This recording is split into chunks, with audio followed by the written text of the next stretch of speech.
Ludus, Vulpes.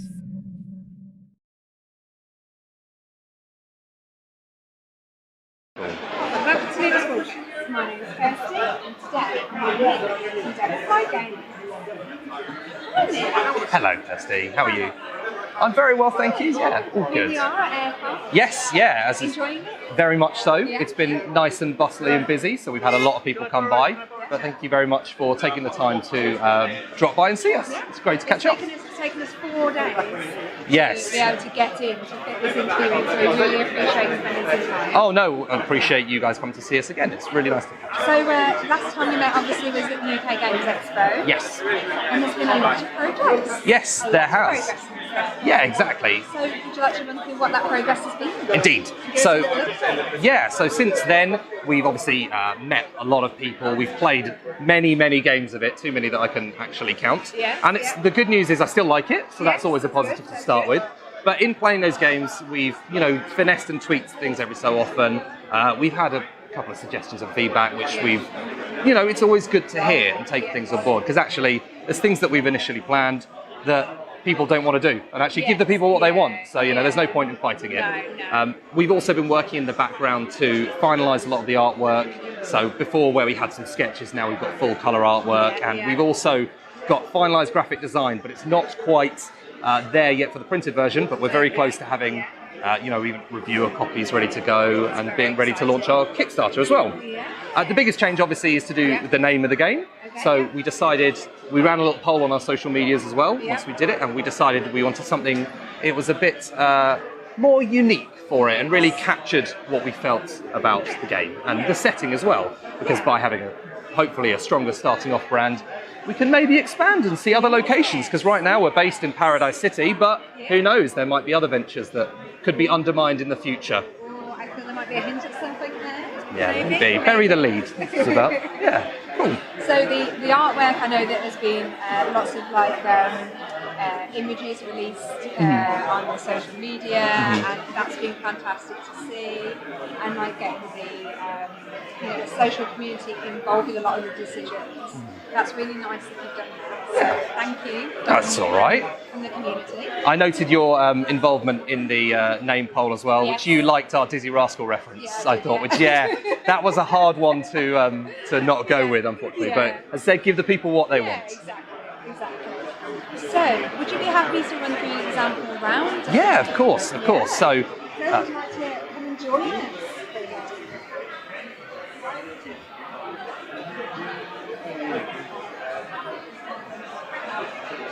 We got that fitting shot, so cool. Okay. I'll play my hand in shot as well. That's fine. Okay. Yes, indeed. The viewers like this. Of course, that's good. Feel like they're experiencing the game. That's perfect. That's just what we want. There we go. Cool. So the aim of Undermined Pairadice City is to be the first player to unearth 12 victory points worth of treasures, because we're all prospectors in the gold rush era looking to dig down as quickly as possible and find treasure while avoiding the associated perils that come with mining, because it's not the most safe of professions. And you don't want to be undermined by the other players. Well, and that definitely will happen. But what that means really is it's the first person to get to 12 victory points worth of treasures. The treasures have a victory point value, but they also have a dollar value, because once you've acquired them, you can sell them in later turns for their dollar value to raise funds to buy better items to either make them more efficient or safer, or you can hold on to them and push for the win. Okay. It's not the most safe of professions, as I mentioned, because when you break a rock, you could in fact release some poison gas, or a nasty peril, or a flooded tunnel, or a cave-in. Yeah, thank you. The perils cost you money, mostly. They cost you other resources as well. They can cost you your items, they can cost you event cards, and if you're really not careful, they can cost you your treasures too. Okay. So you need to make sure you're well protected when you go down, but sometimes there's nothing you can do. You just got to go for it, see what you can do. Okay. You access the treasures and perils deck by mining through the rocks. So there is a rock deck that we provide that has a hardness value on the back of it. And the way that you break a rock is by rolling 2 dice adding the bonus from one bit of equipment you're using and compare it to the total. If you equal or exceed it, you've broken that rock. And on the back, it will either say, gain a certain amount of money, or reveal a card from the Treasures and Perils deck, which lets you look through and take a chance at getting some goodies. That's a good one. Got a fossil. That's a good one. 5 VP, that's. Yeah. Or a $14. No, indeed. Summary's that in the deck. Excellent. So, as I mentioned, you use items in your mining, and they're your main means of interacting with everything. So, everybody starts with the same 3 items. Your standard safety gear, your iron pickaxe, and your TNT. Yeah. Your standard safety gear, if you encounter a peril, you can discard it and you ignore that peril, no effect. So everybody, you've got the right gear to deal with the job. Yeah. The iron pickaxe is next. It's an old reliable. It's a +2 to your mine rolls. Yeah. Everybody has one. They can't be broken, traded, or discarded. Yeah. And the reason we specify that is because there may be means of messing with your opponent's items. So we want to make sure everybody, whenever you hit rock bottom, you've always got your iron pickaxe there for you. So yeah, and pun intended, of course. Yeah. So the last one you have is the TNT, and a TNT is an explosive item. They are single use. They give a much bigger bonus than pickaxes, and players cannot help you with these rolls because there is still a measure of health and safety. Even in the Old West, you know, we don't want any lawsuits of people blowing themselves up down there. Perfect. The additional advantage to explosives is if you roll well enough, you can mine through multiple rocks. So, in the event that I had rolled a 12 with my TNT, it gives me a total of 22. I compare it to that 14 that's currently on the rock deck. I subtract that down. If the next rock is an 8, I break that one too. Yeah. The shop deck has improved versions of your starting items, essentially. So there are better pickaxes with limited use. You get a steel pickaxe there with a +4. There's an elevator, which is a piece of safety gear. That it's basically a 2-use safety gear for 1 slot.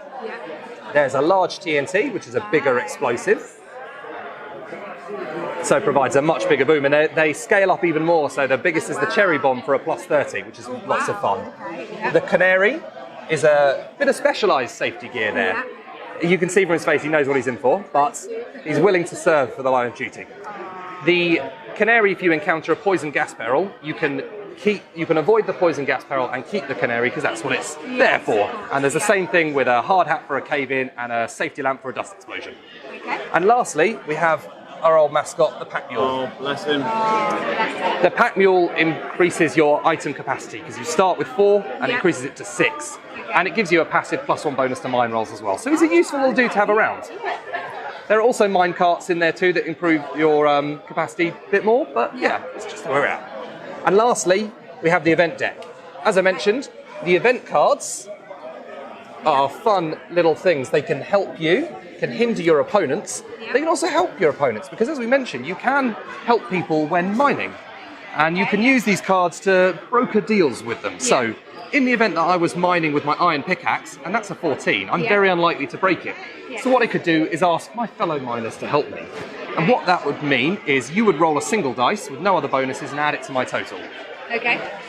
We could make a deal. So I could give you money, I could give you items, I could offer favours to help in future turns. But those aren't necessarily binding. Just remember that turnabout is fair play. So you know you don't want to make a rod for your own back too early. It's normally all the risk and all the reward of the person whose turn it is. So I get all the treasures and I get all the perils if I'm rolling. If you're helping though and you roll a 1 and we still break it and I encounter a peril, you also encounter that peril. So there is an element of risk there and you want to make sure you get something out of it for your time. So that's the long and short of it. If you don't mind, I'm very happy to take the first turn and talk through what I'm doing, if you don't mind. No, I will roll.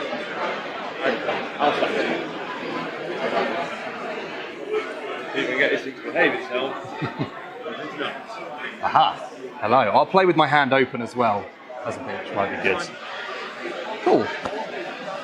So, we've provided little turn reference cards as well for each player, and what I'll do is I'll talk through everything as I go.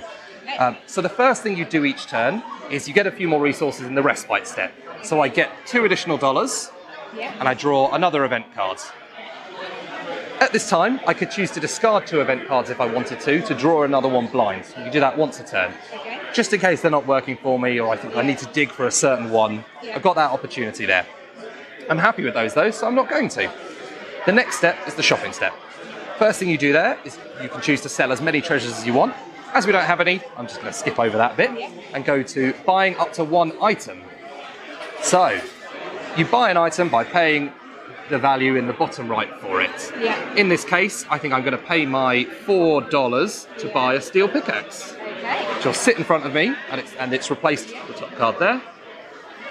And now I'm at maximum capacity. So if I buy another item, I just discard one and replace it.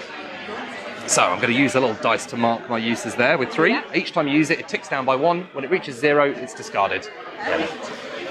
Next, we move to the preparation step, as we get ready to go down into the mine. Yeah.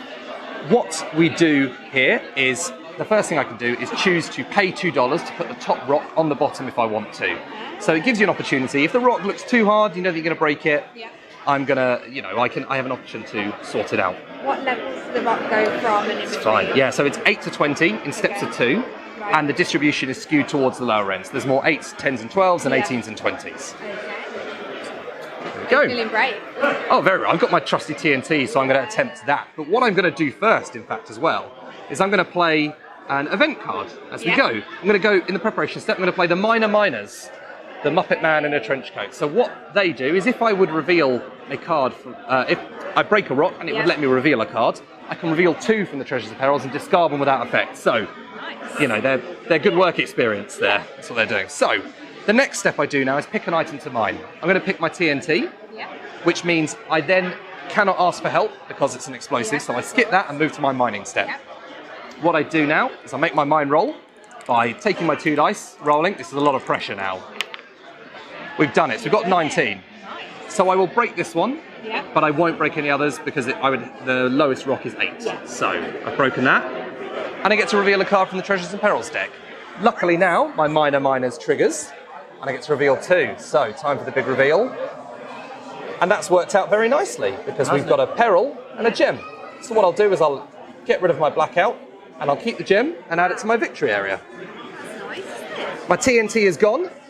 My Minor Miners need to be paid $8 a turn to stay around. So they are very pricey, but as you can see, they're worth it. So unfortunately, they're going to have to go and get their pocket money elsewhere, and they go into the event deck discard pile. Perfect. And that's a turn in Undermined. Brilliant. Cool. Thank you so much for sharing that. That's all right. Really appreciate it. Good. There is a bit of a queue forming, so what we'll do is we will get out of your way and let some people enjoy the game. Well, thank you very much. If people want to find more out about the game, Yes. and keep an eye and obviously to find out when it's going to Kickstarter, etc., where can they find it? So we have a newsletter that you can sign up to, which is tinyurl.com/DevilFly Games. Okay. And we don't spam, I promise, as hopefully you know. We just send nice, pertinent updates, and that will kind of tick up a bit more as we get close to Kickstarter launch. We are also on Facebook as DevilFly Games, Twitter as @DevilFlyBros, and Instagram as DevilFly_Games, where again we post. So we've been posting about being here this weekend, and we post about the game, but we just post about other stuff that we're doing and up to as well. It's just a nice prove we're more than just game robots, as it were. So exactly, that's what we aim for. We hope. So but thank you very much. Enjoy the rest of your card. Thank you. You too. Yeah, we'll see you soon, everyone. Thank you. Bye bye.